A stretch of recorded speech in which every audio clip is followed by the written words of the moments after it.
Hi, I'm going to quickly take you on a tour through the A Plus College Ready Canvas and the materials that you have available to you inside of your curriculum. The sixth grade Earth and Space Science curriculum can be found in the sixth grade Earth and Space Science course. When you click on that, it's going to take you to a home page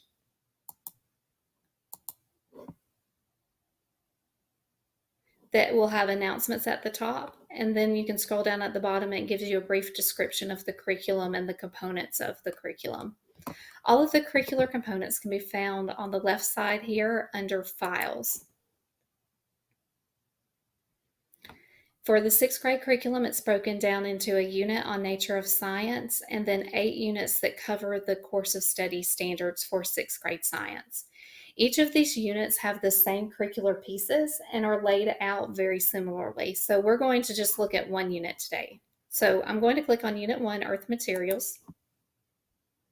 And you can see that there are multiple folders and documents within this unit. As a teacher, the overview is going to be very beneficial for you. This is what I use a lot when I'm doing my lesson planning. It's going to tell you the recommended time frame for the unit, and then it's going to give you all of the course of study standards covered in the unit and the next generation science standards that will be covered in the unit. As you continue to scroll down, you'll see the big idea, the enduring understandings that we want students to gain during this unit, the different topics to be covered, and they are color coded, and those colors are going to be consistent throughout that unit's curriculum materials. You'll also have a list of the essential knowledge that we want students to know at the end of this unit, as well as the practices that we want students to be able to do upon completion of this unit. Another resource that you have available to you is the pacing and recommended activities. This is your scope and sequence for each unit. It breaks it down into those color-coded topics. It tells you how long to spend on each topic, or how long to expect to spend on each topic. And then it has a list of the activities and checkpoint questions that you'll want to use within that topic in the order that you'll want to use them. It even has links, hyperlinks, that can take you to extra resources or videos that you might be using within that unit for teaching. Also, for each unit, there are a set of teacher notes. These are written more as a narrative about the different topics that will be covered.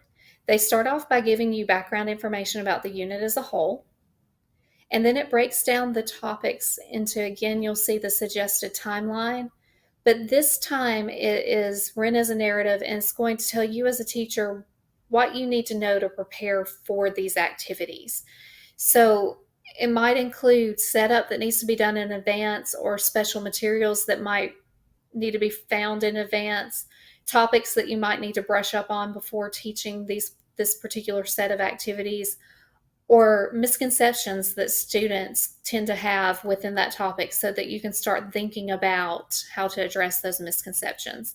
So you're going to have a narrative for each of the topics that are included in that particular unit. And again, you can see that there are some hyperlinks in here to YouTube videos or resources that can help you.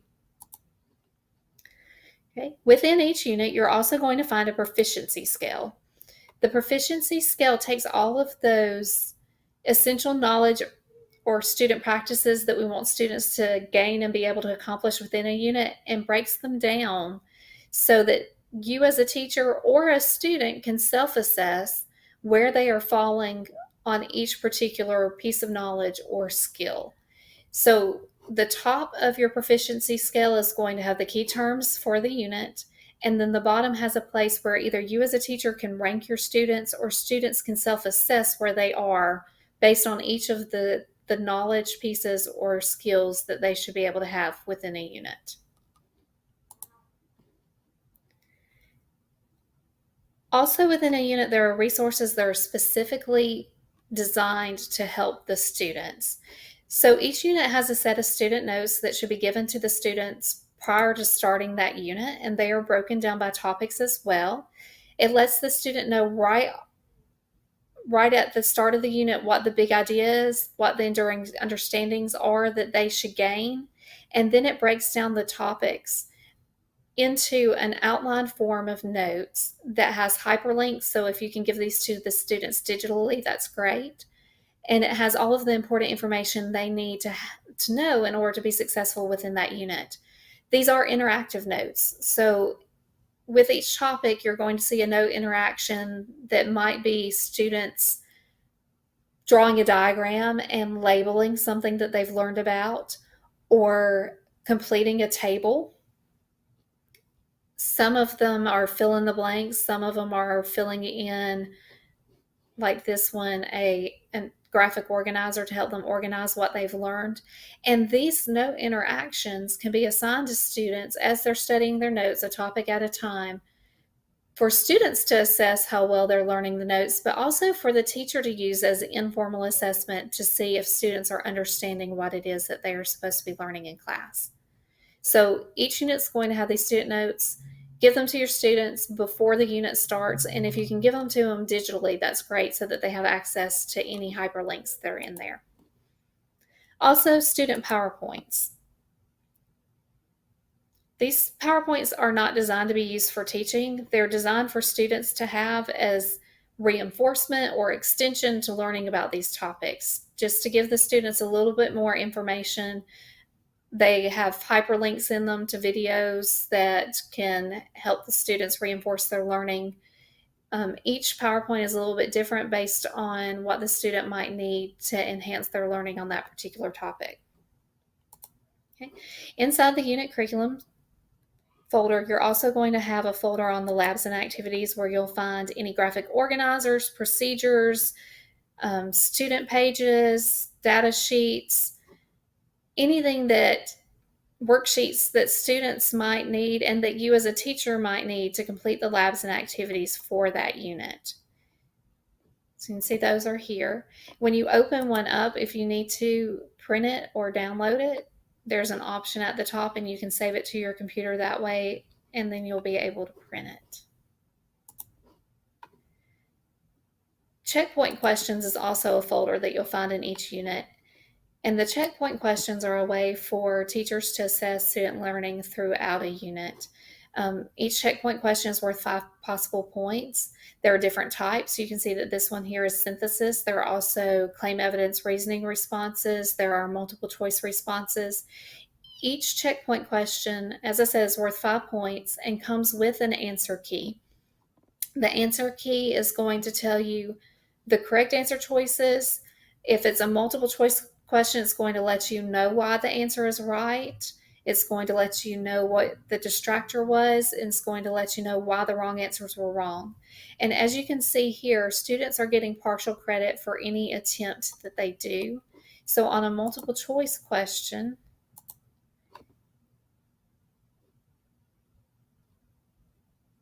you can see that the correct answer is marked and they get 5 points for answering correctly, but they also get 3 points if they choose the distractor, or 1 point for choosing an incorrect answer. And you as the teacher have the information on why the right answer is right, the reasoning behind the wrong answers. Okay, so those are the materials that are available to you and the resources available to you inside every unit. Another thing I want us to look at is the big picture 9 weeks calendar. This is your scope and sequence, or your pacing guide for the entire course. So I'm just going to open up the first 9 weeks. And you can see it's laid out on a 9 weeks calendar with the weeks going down the left side, the day of the week going across the right. Each new unit is going to be black and bold and underlined. And so it's easy to tell when you're ready to start a new unit. This Nature of Science one is short. It's just 2 weeks and a day, whereas Unit 1 is much longer. Within each unit, the activities are from top to bottom, how they should be, the order they should be done in within the day. And then you can see as they progress from day 1 to day 2 to day 3. Anything that is blue is an activity or lab. Anything that is black is direct instruction. Your checkpoint questions are going to be in red, and you can see where it is appropriate to give that particular checkpoint in the scope and sequence to where the students have the knowledge that they should need to be successful on it. So you would not want to give checkpoint 1 until you have completed these activities that are ahead of it.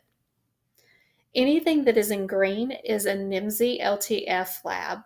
And then anything that is in purple is going to be a task assessment for that particular unit. There are days that are built in. You'll see here there are some blank days that we see following this LTF Mineral Masters. That means to expect to take this lab to take those days. Mineral Masters is a lab that's going to take at least a few days to do. Same with LTF, They Will Rock You. Obviously, a checkpoint question only takes a couple of minutes. So you're going to do the LTF, They Will Rock You over the course of these 3 days with the checkpoint question in the middle. There are some extra days built in. You can see week 8 and 9 have been left open for flexibility here to allow for those days where you have pep rallies or tornado drills or disruptions in your schedule, or when a lesson takes longer than you expected it to. So there are days that are built into the calendar as well to give you some extra time. Okay, the only other thing that is in the course curriculum over here that we haven't looked at yet is your optional test questions. There are not ready-made tests because so many individual teachers and schools have different guidelines that they have to follow when making tests. But if you want some good higher level questions to throw into your test, the optional test questions all come from NIMSY, and they are sorted out by topic of study. So if you're in the middle of minerals and rocks and you need some good test questions, you can click on this folder. It's going to give you both the student questions and the answer key as a teacher. And so these are great to just pull sample questions from or pull questions from to include in your test to give you some higher level questions. So those are the materials that are available to you within the curriculum for A+. And as I said earlier, each unit is laid out the same way with the same materials in it. So I hope this helps you kind of navigate your way through Canvas a little easier.